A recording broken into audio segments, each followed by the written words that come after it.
Viņš ir ļoti daudzpusīgs cilvēks un tāds vecētiņš kā mums, manam brālim, brālēniem, māsīcām. Tāds nav nevienam.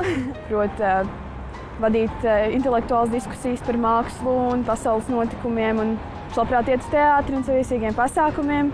Bet tajā pašā laikā viņš māk vadīt traktoru, kurināt pirti. Viņam ļoti patīk garšīgi paēst.